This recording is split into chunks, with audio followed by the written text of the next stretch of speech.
Okay.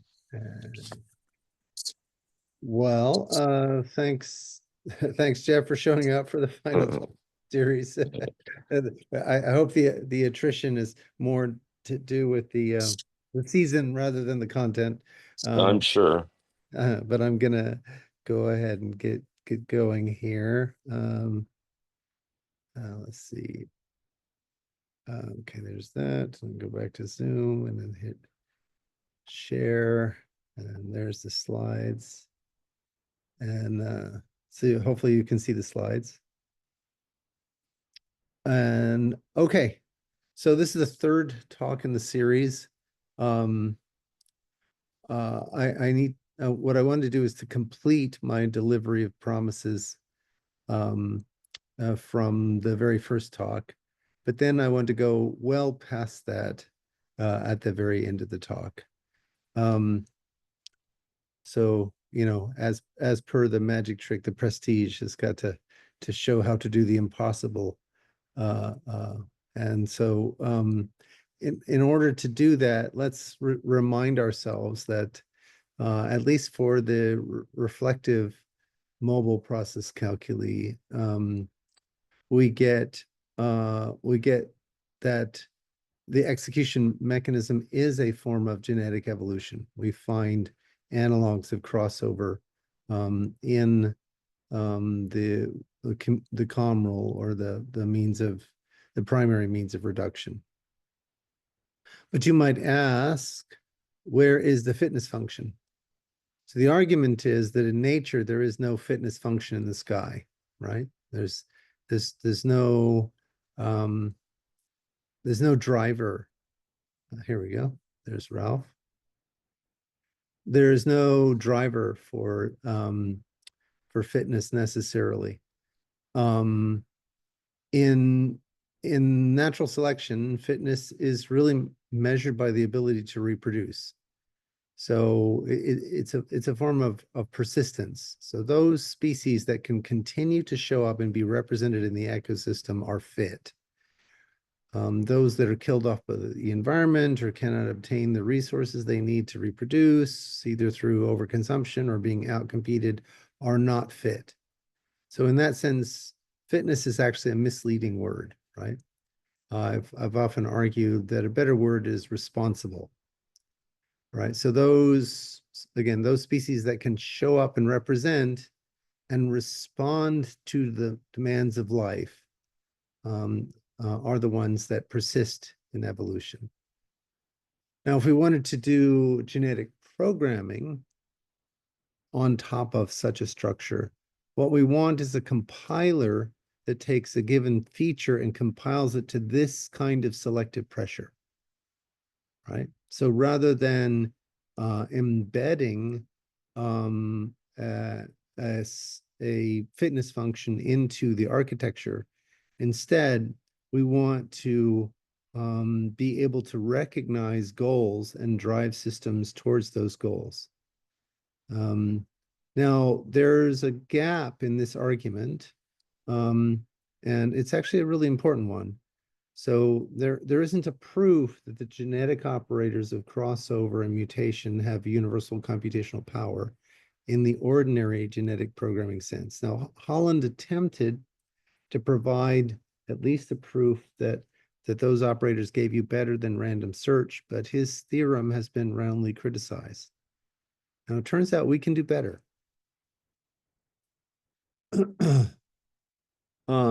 So again, my argument has been to reframe everything in terms of the biosimulation equivalence classes and the Hennessy-Milner logics. So in that reframing, what we're seeking is a path from some initial population to some future subpopulation that bears witness to a given HML formula. That's a feature. So we can recognize features using the ontology that's already available to us. That's really, really key, right? What we're saying is the HML formulae give us a language for the only ontology that exists in the given GSLT. In other words, in a given computational universe. So it turns out that for a big swath of these HMLs, we can calculate what's called the characteristic formula, which picks out exactly and only some given computation. In this case, the computation would be our initial population, say IPOP. Right. So chi of IPOP represents the characteristic formula for IPOP. Now, if phi denotes the feature we're seeking, then what we're asking is, does chi of IPOP imply eventually phi? And it's not just going to be phi. Remember, phi is just some subpopulation. So there's some aspects of the ecosystem that we're not currently sensitive to. We acknowledge these so-called externalities, but we're looking for the witnesses for phi, right? So this is a formula in the HML logics, right? And what this says is that there's a path from where we are to a feature that we want.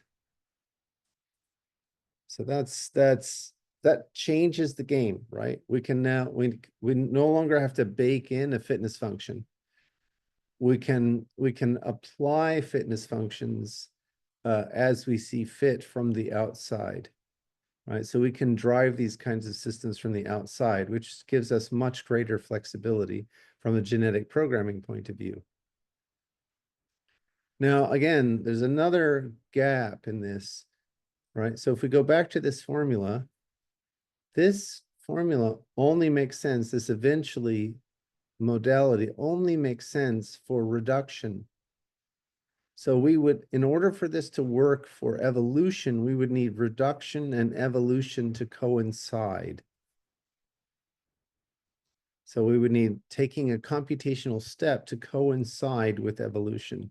So what computational models have that property?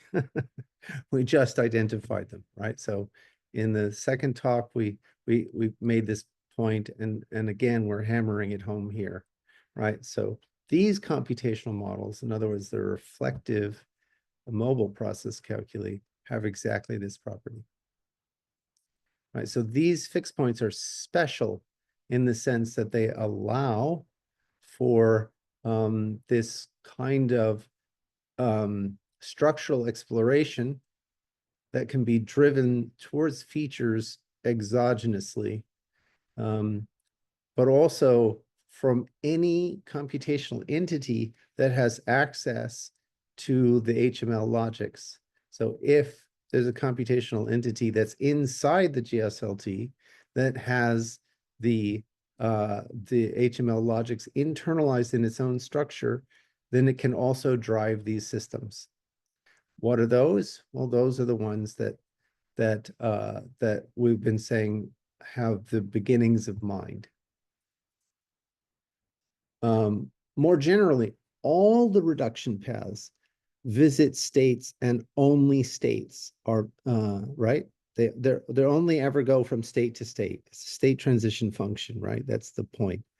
And states are members of the biosimulation equivalence classes. So what we can conclude is that all computations are collections of paths through the lattice of biosimulation equivalence classes. That's also key, right? And the reason it's key is because if we want to compare this to the usual view of dynamical systems on, say, Rn, what corresponds to Rn? Well, it's this lattice. That is the place where our computational dynamical systems are taking place. And now the point that I was making before becomes quite straightforward. Formulae with fixed points correspond to attractors on paths in this lattice. That's what I was saying before about how these fixed points correspond to dynamical systems. So they are precisely, you could think of them as a form of symbolic dynamical systems. Further, when a program becomes a witness for a formula, and the formula contains a fixed point, that program internalizes the property in its structure. So in symbols, what I'm saying is when P is of type mu x, so this is the fixed point operator, T of x, right? That causes mu x T of x to be realized in P. So when these programs get sucked into these attractors, right? So again, let's go through this. Some initial population is wandering through space. Through what space? The lattice of bisimulation equivalence classes, right? Now, if they get sucked into a fixed point, in other words, you know, there's a formula that is true of some of these paths, right? That is a fixed point. Then the witnesses along the fixed point, along the attractor, will realize in their own structure that fixed point. So that was what I was trying to say about phase transitions, right? So this is the representation of the phase transition. So that's again, you know, we've done nothing other than just to expose structure that has always been there. We just haven't used this, the language of dynamical systems and phase transitions has never been used in this setting before. But the meanings should be quite clear. Now, there's an interesting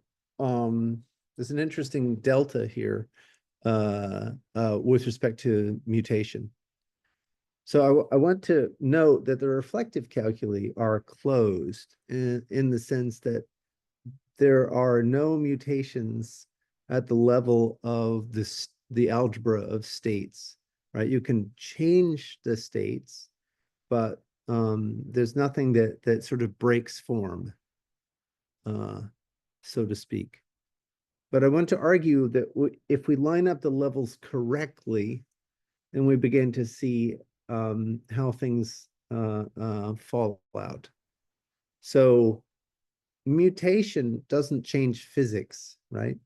Physics is closed relative to mutation in biological phenomena. Chemistry is also closed for that matter.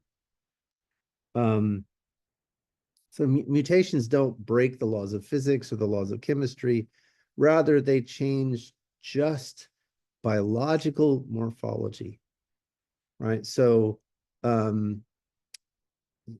so we should think of the like the algebra of states, the algebra of observations, the reduction relations. Those give you the physics, and that biology resides at a higher level. In other words, it resides in terms of phenomena we start to see in populations of programs. Now, once we understand that, then we can note that the reflective calculi make it possible to enumerate and visit all of the states, right? So they're all available to us. So we could, in principle, enumerate them. But if there's some feature that we're looking for that is far away, given a particular enumeration strategy, then it may take a very, very long time or cost a lot of resources, more resources than are available in a confined energy situation to find them. So what we want is some kind of scheme whereby we can visit the states in a surprising fashion, right? So I want to make some analogies to both space filling curves and aperiodic tilings, right? So space filling curves give us this very interesting way of again refining structure in such a way that we visit all the states. these are all local refinements of structure in the same way that crossover and mutation are local refinements of structure. So I want to argue, and the same is true for aperiodic tilings. So the aperiodicity is what's corresponding to what the English language I'm using when I say surprising ways of enumerating the states. So processes like deflation, which I've indicated here in terms of the two Penrose tiles, the kite and the dart. These are what are going to correspond to mutations. Because these kinds of strategies represent local changes that give rise to a surprising way of visiting the states. Now, surprise doesn't merely mean that we can't compress the information about how we visit the states. Surprise also means oh, we lost Jeff. Surprise also means that we get local changes that would be distant relative to programs that enumerate the states of a certain complexity. So I just want to illustrate that, these deflationary processes here have the same kind of structure that, we can realize or mimic this kind of structure with rho. Now, again, in this case, we're not tiling the real or complex plane, but the lattice of biosimulation equivalence classes. Now, note that because we have this second fixed point, right? So the types, the ontology are terms. That makes it possible for these deflationary processes. Here we go. Jeff has rejoined.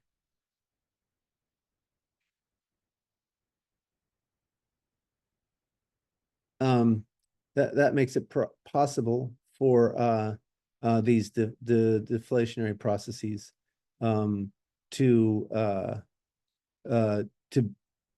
to be realized in this kind of setup.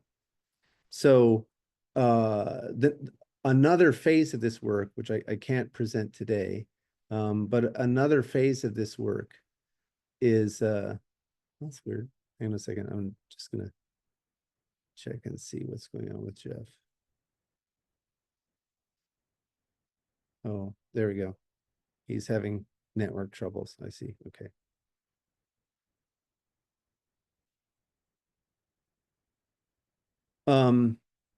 It turns out that these periodic tilings provide a kind of error correction code. So it would be quite striking to draw a line from mutation to error correction. And I am not at the point now in this line of research where I can do that, but I have a strategy for how to approach that. But I do believe that we have a way to connect through this aperiodic tiling approach a notion of mutation as error correction code, which would be quite ironic.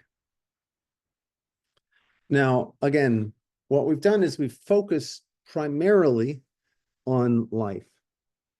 We've said why these structures have the sort of why this first fixed point has the necessary structure in order to mimic the kind of organization we see in life. But you may be asking, so where does mind come in? So I want to argue that the origin of mind, as I said at the very beginning, is when the programs in a given GSLT begin to use the built-in ontology of the modal types to navigate the lattice of bisimulation equivalence classes. So all refinements of mind are refinements of this one feature. That's the proposal here. Now that turns out to be quite large, as we'll see in the last third of the talk. But let me focus locally on the Buddha's first noble truth. So I want to remember at the end of the very first talk, what I suggested was that Mark Solms and Carl Friston have argued that sentience arises from being a motivated predictor. So a predictor that is driven to become a better predictor. And so effectively suffering is when it makes when its predictions are poor, and peacefulness, harmony, are when its predictions are in line with with the observed behavior. So here's arguably the smallest program that is motivated to be a better predictor. So what do we mean by that? So how are we to understand this program? So we think of a predictor as having at least one sensor and at least one action it can take, and a model of the world. It has its current score and it has its target score. So these two this represents equilibrium, and this represents distance from equilibrium. And what we're saying is, if we are still within range, a certain range of equilibrium, we can keep going. But if we are out of range of equilibrium, we die. So this is the most important kind of motivation. The behavior simply doesn't persist. So the only predictors that hang around, that stick around, are the ones that make good predictions, right? And so in a genetic programming kind of setup, like we identified earlier in this talk, what we're saying is that persistence is in fact the key to fitness, right? So if this thing can reproduce, if it sticks around, that means it's a good predictor. Likewise, being a good predictor means it gets a chance to reproduce, right? That's the trick to encode motivation, right? Now, a little bit deeper into the logic, what we do is we measure from our sensor, like we go take a test. That's what this does. And then we check to see what we see from the sensor match what the model is telling us we ought to see. If it is, then we take our action in terms of what the model says we ought to do. And then we continue being the predictor. But we update our model to include this new information about history. And now we can see the structure of the model. The model is in fact nothing other than a behavioral type. But since the behavioral types are terms, so how are we to read this? Well, we extend the model with a record that when we queried the environment, we saw V, and then we took an action M of on A in terms of what the action the model says we ought to take. Now here, what we're doing is we're updating equilibrium. It says if K is less than T, our target equilibrium, then we increment our score. Otherwise, we leave K alone. So this is literally measuring equilibrium. In the case that our predictions have gone awry, then we update the model with what the actual data that we got. And then we decrement our score relative to equilibrium. Right? So basically, if the predictor just keeps making bad predictions, and you know, here we've elided any logic for for exploring either the value space or the history, right? But those are things that we can easily add, right? And those can be added in terms of a genetic exploration. But the main point I'm trying to make is the one about motivation, right? If this makes K mistakes, it ceases to work. It dies. So this is a motivated predictor. It is allowed to have K faults, and after K faults, it simply ceases to exist. It ceases to operate. And this number K, which is we can think of as the distance from equilibrium, that is the measure of suffering. So the the point I was making, you know, with tongue in cheek about the Buddha's first noble truth, life is suffering. This is exactly that point, reduced to code.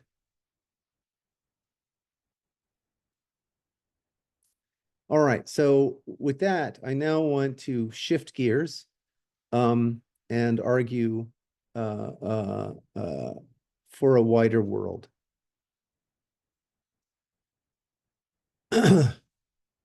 So,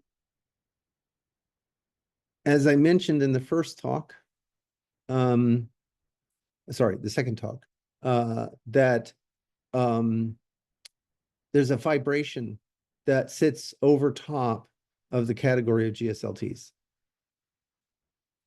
And the way we can understand this is, you know, Turing had already contemplated a tower of hypercomputation that sits above what is Turing computable.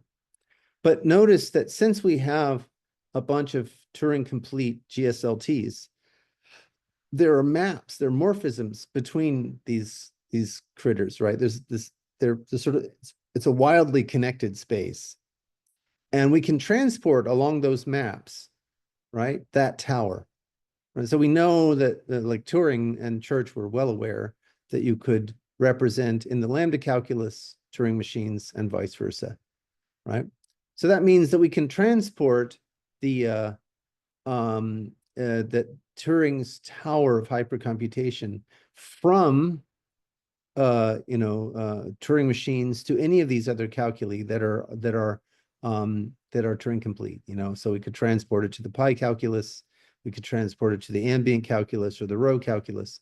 So sitting above all of these GSLTs is a tower of hypercomputation, right? So if we just transport Turing's apparatus without a lot of mess and fuss, without changing anything, then at each level, you know, at each higher level, we gain an oracle that can solve that can solve halting at the level below it.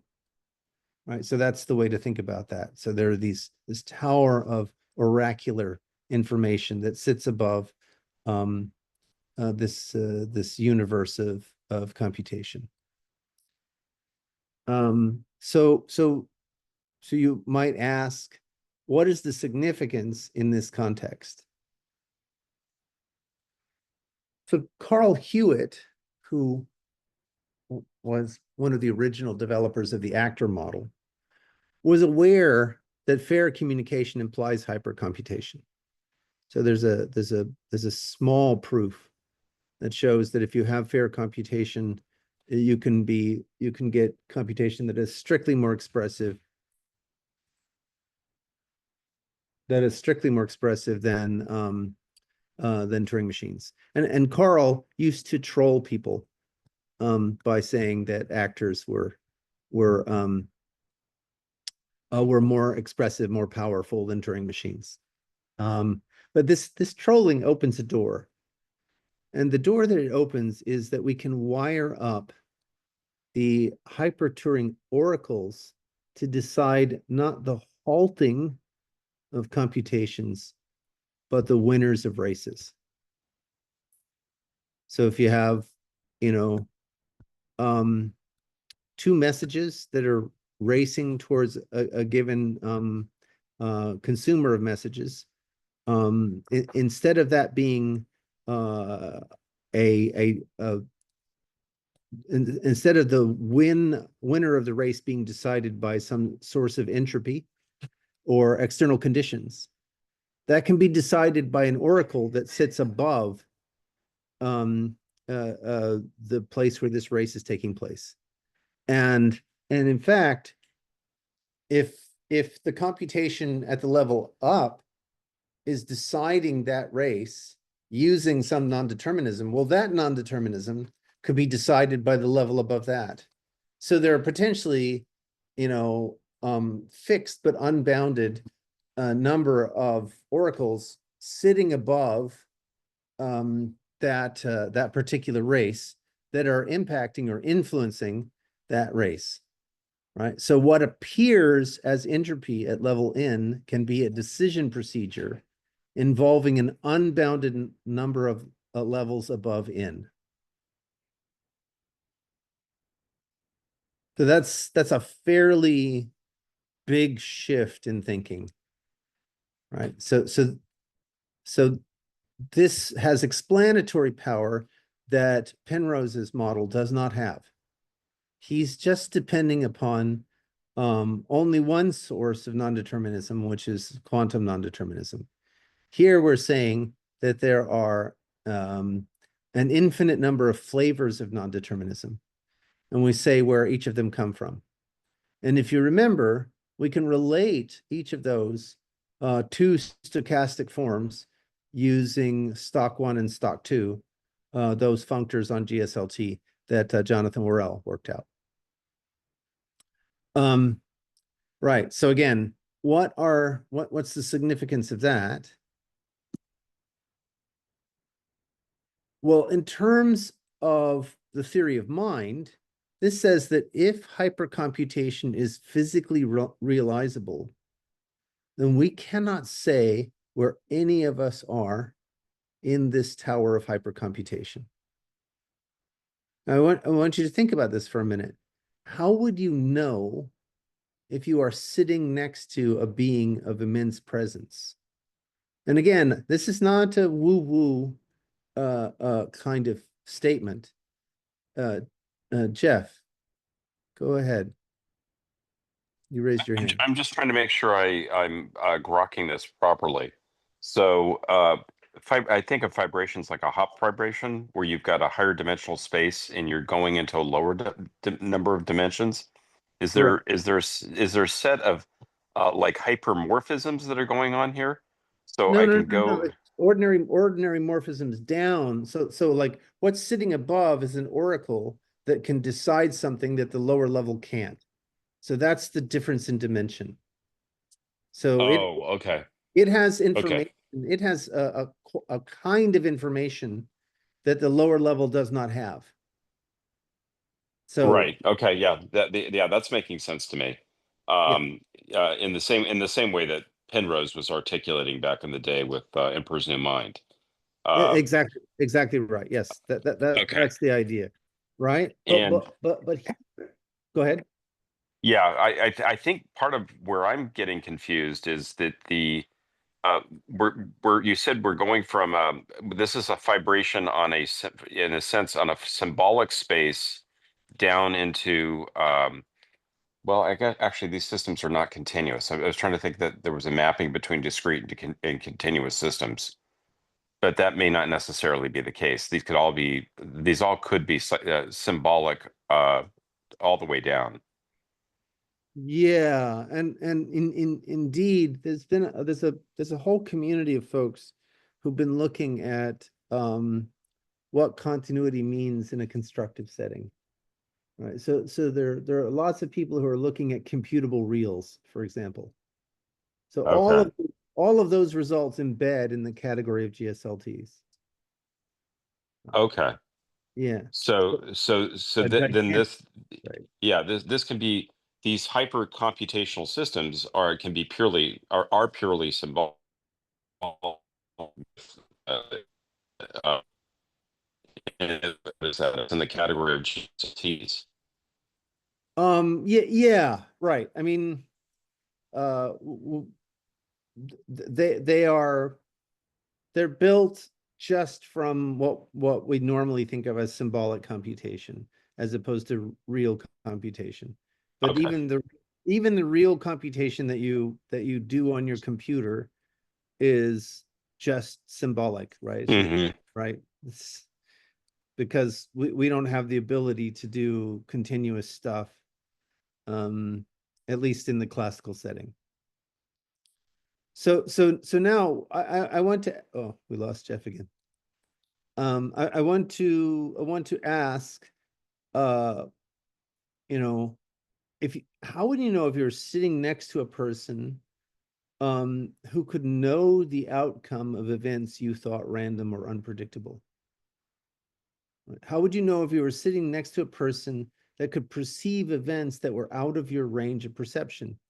And by the way, this happens all the time, right? F-16 pilots or F-18 pilots and ordinary people, there's an enormous difference in the range of perception, right? So pilots and sharpshooters, have 20,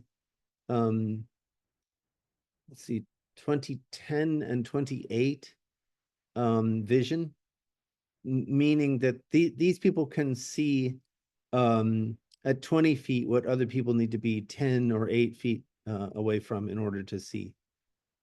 The same is true if you just change the eye color, right? So folks with blue eyes are seeing different events than folks with brown eyes.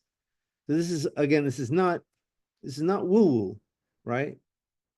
But when we throw in this hyper-computational aspect, what becomes what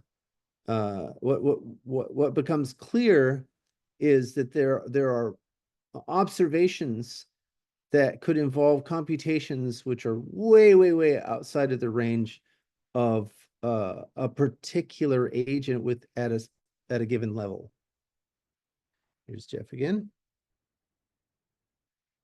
How would you know if you were sitting next to a person or a being that could outthink you in every situation, right? So if they had access to levels n plus k beyond where you were, how would you know that, right?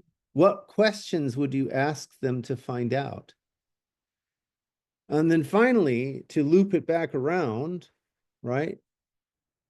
The top of this hypothesizes or addresses the fact that there's a lot of skepticism about whether hypercomputation is physically realizable. But if you press people regarding what is physical, if you press physicists, it's not clear that they have a good answer for that. It's not clear that momenta and space-time observations, space-time locations, and excitations of the fields associated with the weak, strong electromagnetic forces and gravitation are the only observables. As we've suggested here, at least if we ground our mathematics in the category of GSLTs, there might be another answer. So what if physical equals causal plus observable? So what do I mean by that? So in the case of the GSLT. Causal is what's reachable from the reduction relation, and observable in the case of interactive GSLTs is given by the algebra of observations. So it's at least plausible, worth a think that maybe hypercomputation is indeed physically realizable once we understand that physicality is relative to what we can compute. So now these kinds of questions become really very stark. They become quite relevant.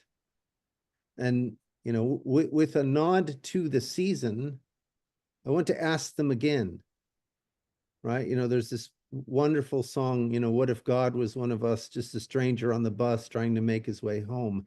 How would you know if you were sitting in the present, sitting next to a being of immense presence?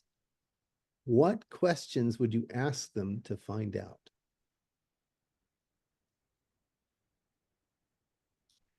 So that concludes the formal part of the presentation, and I'm happy to answer any questions. Okay, first, since it's the three of us, I'll make bold, and that is the first question was the question that you left us with. What question would you ask? So, Greg? Yeah.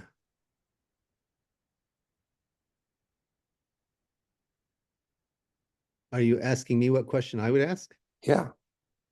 It's a wonderful question. I have had the great honor and privilege of being in the presence of folks who clearly have more presence than I do. And the first thing I realized was I had no clue what questions to ask.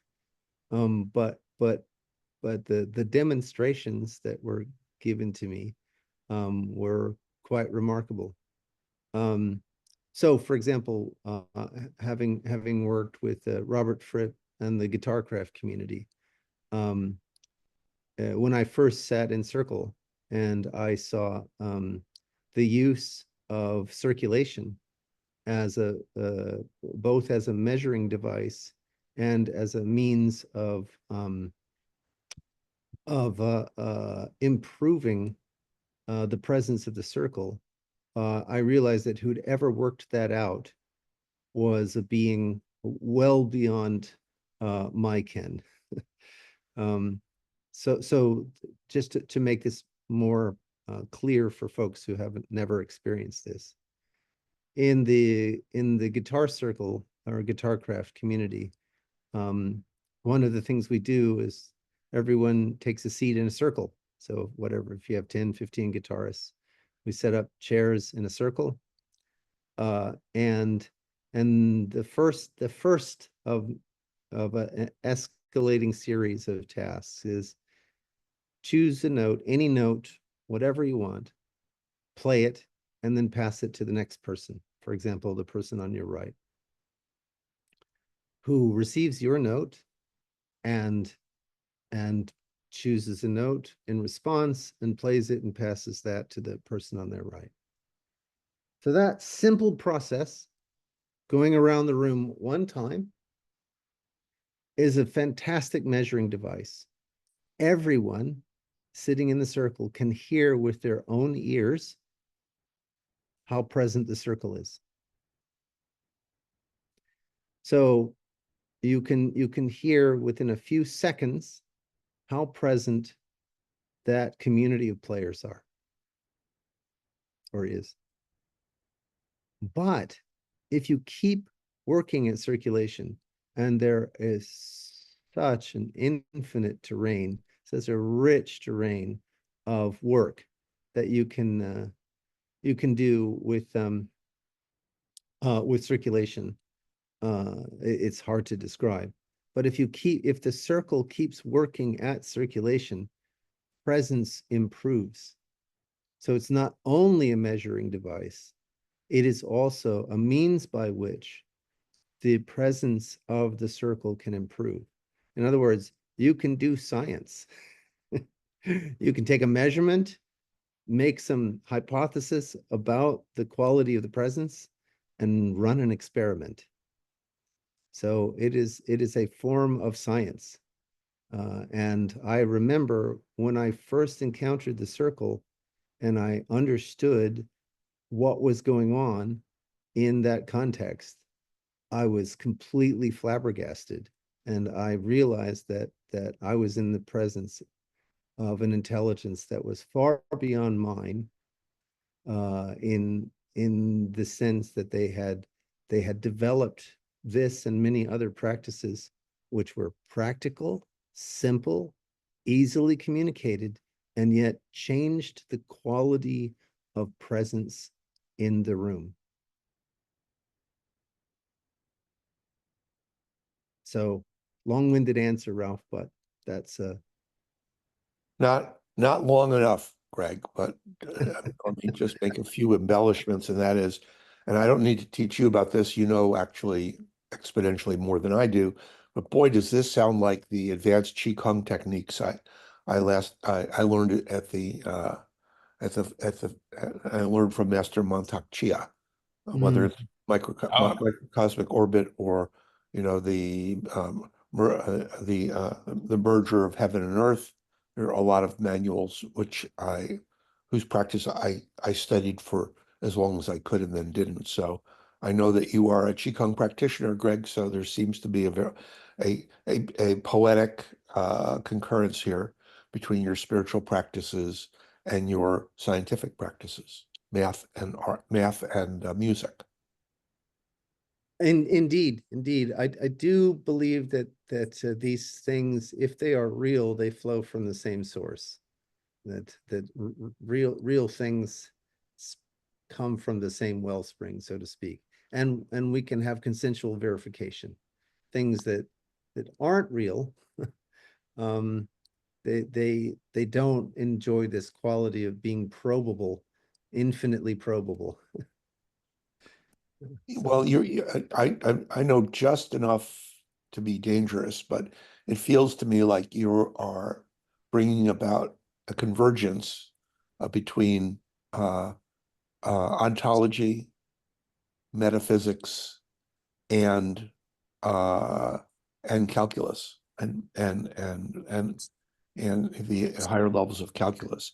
I'm not sure I've got the third category right, but I know just enough about ontology and just enough about metaphysics to know that what you're talking about sounds like it is in complete solidarity with my primitive studies in those two areas. And maybe what needs to be done is there needs to be an explicit concurrence between the metaphysicians, between the metaphysicists and the physicists. Well, indeed. I mean, I think so much of good physics has been grounded in uh, uh, metaphysical investigations. I think Einstein, from Galileo to Einstein and beyond, what we've seen is that so much of those developments came from a very serious metaphysical inquiry, as well as the physical one, right? You know, Yes, and by the way, most of Newton, go ahead. sorry, most of Newton's unpublished writings were in the realm of alchemy, and they were purchased by Keynes. They were being distributed by, you know, remote descendants of his. About half of them were purchased by Keynes and assembled, and it was only within the last decade or so that people actually looked at them. So and I'm not minimizing your allusions to people like Galileo, but if you've never read Keynes's last words, which were delivered by his brother after his death, which were dedicated to a celebration of Newton, then you have a real amazing treat in store, because he's saying what you're saying, Greg, and he's saying it in very poetical Keynesian terms that I think you would relish. Well, weren't Newton and Einstein both Kabbalists too? I don't Not- know about that. I Not to don't. my knowledge, and it's possible that it would have escaped me, but it's very unlikely it would have escaped me. But certainly, like if you look at the shift that Heisenberg goes through as he's, as he is on the island of Helgoland, right, to escape his allergies, right? He goes from let's stop trying to figure out whether there's something there, but rather what can we observe, right? That is a metaphysical shift, right? Right. And that metaphysical shift is exactly in alignment with what I'm arguing, right? I'm arguing that there's that observations in fact arise from the phenomena of computation, that interactive GSLTs give rise to an algebra of observations that is then connected to all these other phenomena, like the sort of computational elementary particles to the internalization of the ontology in the programs. So all of these things show up if we do sort of careful accounting. So that's the idea. Yes, and if you put it into the larger context, which nobody has done and hardly anybody's equipped to do, this is the essentially apotheosis of postmodernism over modernism. Modernism was, of course, in the 7 different ontologies that exist or can exist in the world, from theism to deism to naturalism to nihilism to existentialism to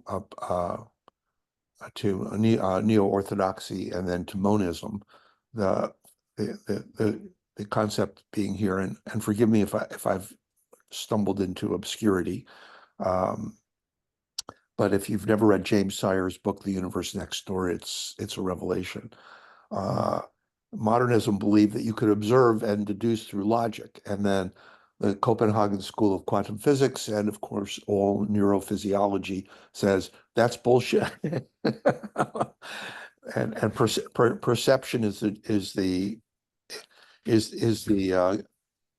dominant factor, not assessment of not assessment of data, not intake of data and assessment of that data.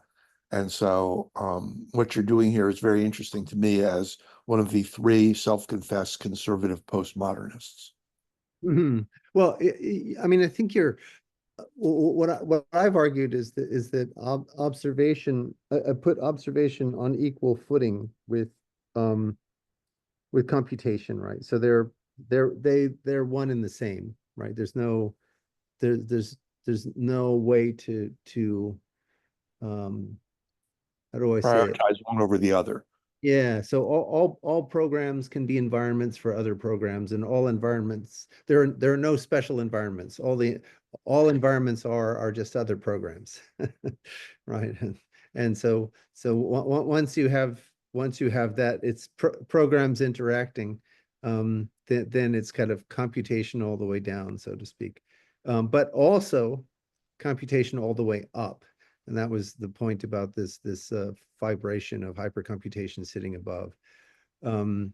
So yeah, I mean, the beautiful thing about this, it's not so much that it's